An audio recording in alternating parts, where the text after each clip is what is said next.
vous remercie à nouveau d'être là ce soir. Pour nous, c'était important au niveau de ces structures-là. Et c'est un peu l'idée de cette démarche-là, que la parole des habitants de quartier soit aussi entendue dans cette démarche-là.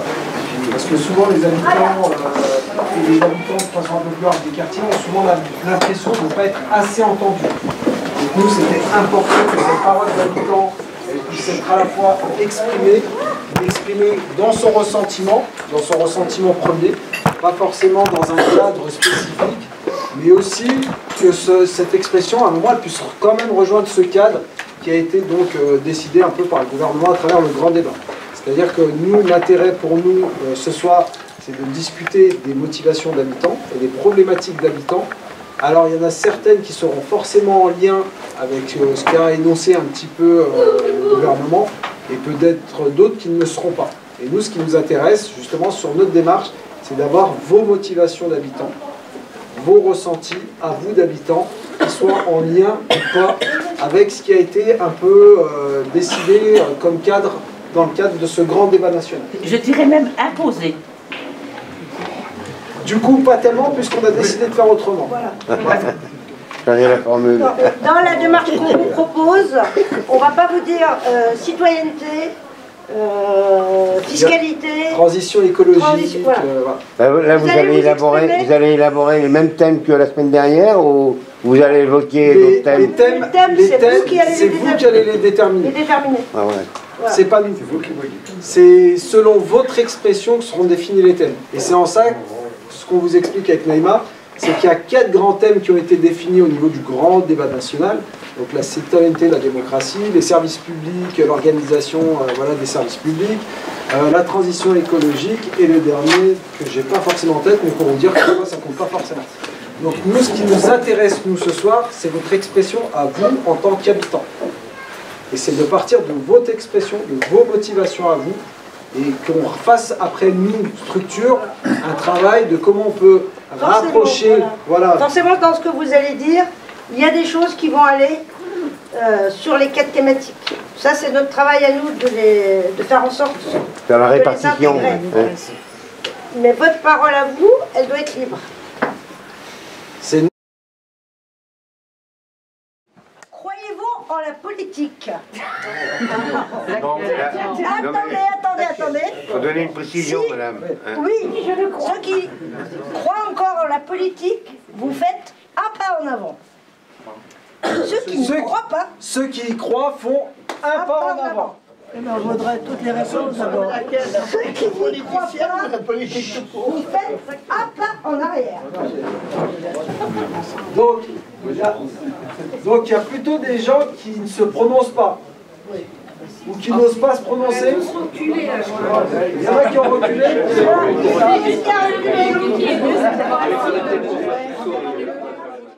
Et ceux qui n'y croient plus, alors? Allez, on va aller jusqu'à la route, là. Alors, du coup, maintenant, on a un peu des groupes qui se forment. Donc, on a ceux qui sont devant, c'est ceux qui y croient encore. On va demander à des personnes de vous expliquer pourquoi ils y croient encore. Moi, j'y crois. Faut quand même qu'il y ait des hommes et des femmes qui sont dans la politique et puis qui se lèvent le matin et le soir, ils savent ce que c'est un peu le boulot, quoi. Parce que ceux qui y sont, comme Macron et comme tous ces gens-là, ils n'ont jamais été à... Comment dirais-je? Ils savent pas ce que c'est le boulot, quoi. Je pense effectivement qu'il y ait des élus pour représenter, mais des vrais élus, et qu'il faut s'organiser. Et sans cela, on ne peut pas avancer. Malheureusement, on ne les voit pas, ceux-là. Alors du coup, ceux qui y croient plus... Elle n'y croit plus, mais elle est au fond. Pourquoi faut-il soutenir la TVNet citoyenne? Parce que c'est un média citoyen et un média qui promeut l'amour.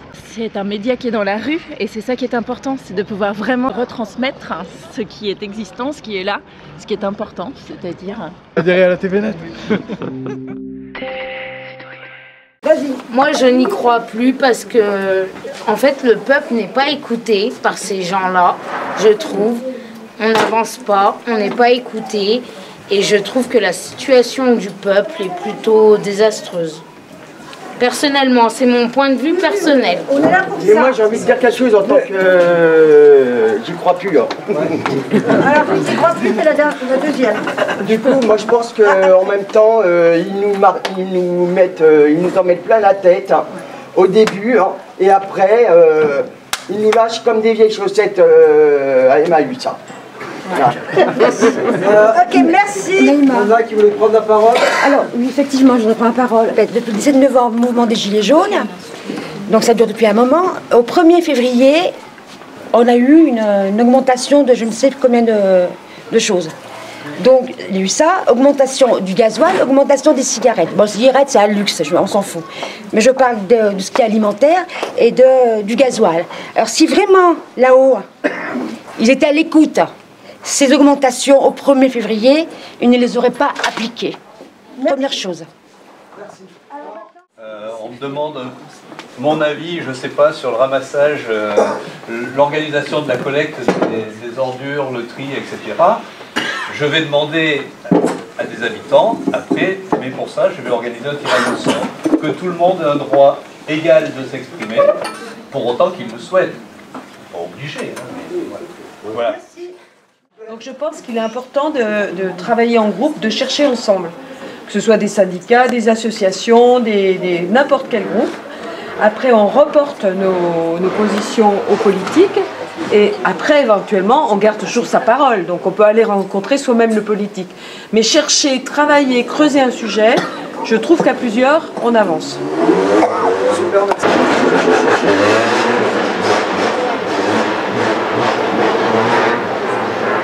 Quelle proposition concrète pour réduire les inégalités sociales? Le troisième, c'est peut-être à côté, c'est réduire les lourdeurs administratives. C'est pas à côté, tout est à dire.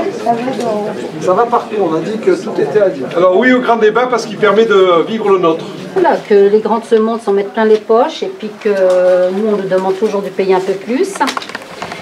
Et puis aussi pour le travail, qu'on demande de plus en plus de travailler pour aux futurs retraités, que les jeunes cherchent du travail. Donc l'emploi. Et puis eh ben, je dis oui, j'espère que ça va mener quelque part.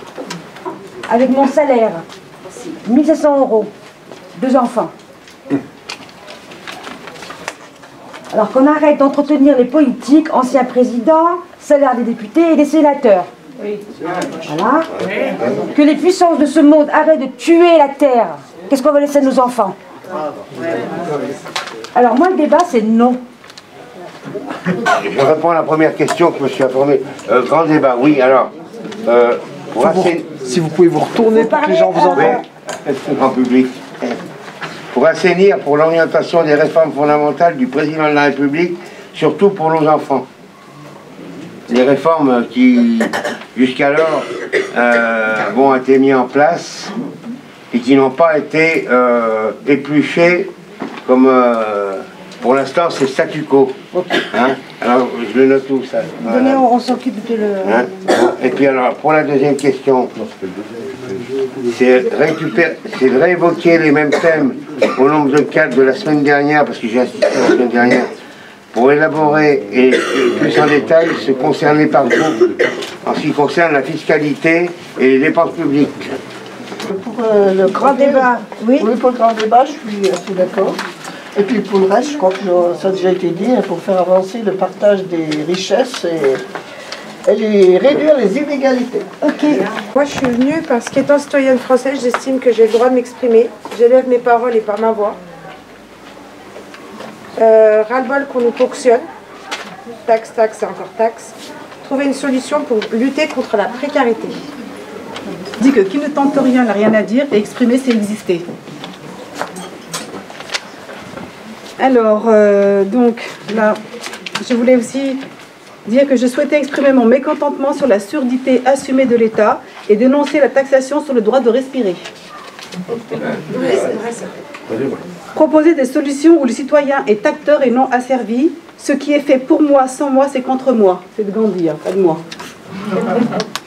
Connaître les vicissitudes rencontrées par les habitants du quartier, parce que mon voisin est plus précieux que mon frère qui est loin de moi. Moi je dis oui au grand débat qui me permet de venir échanger avec des personnes de mon environnement.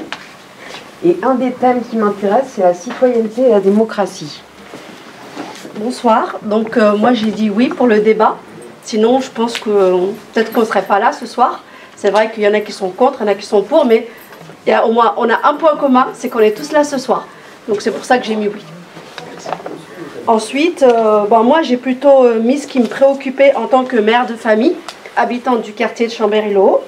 Donc moi ce qui me préoccupe, c'est l'augmentation des taxes sur les ressources primaires et les produits de première nécessité. Ça, pour moi, c'est très important. Et l'État doit l'entendre. J'ai des enfants, comme la plupart des parents parmi nous, et aujourd'hui, je me pose des questions sur l'avenir pour mes enfants. Qu'est-ce qu'ils vont faire demain? Quel avenir pour nos enfants? Voilà. Là, aujourd'hui, je suis là pour le dire et qu'on l'entende. Et enfin, aussi, exprimer en fait le peu de proximité qu'il y a entre l'exécutif et le français. Il y a peu de... Non, comment dire? Il y a trop de distance entre l'exécutif et le français. Et aujourd'hui, je veux l'exprimer. Et quelque part, les politiques doivent trouver une solution pour plus écouter le peuple, mais le peuple d'en bas.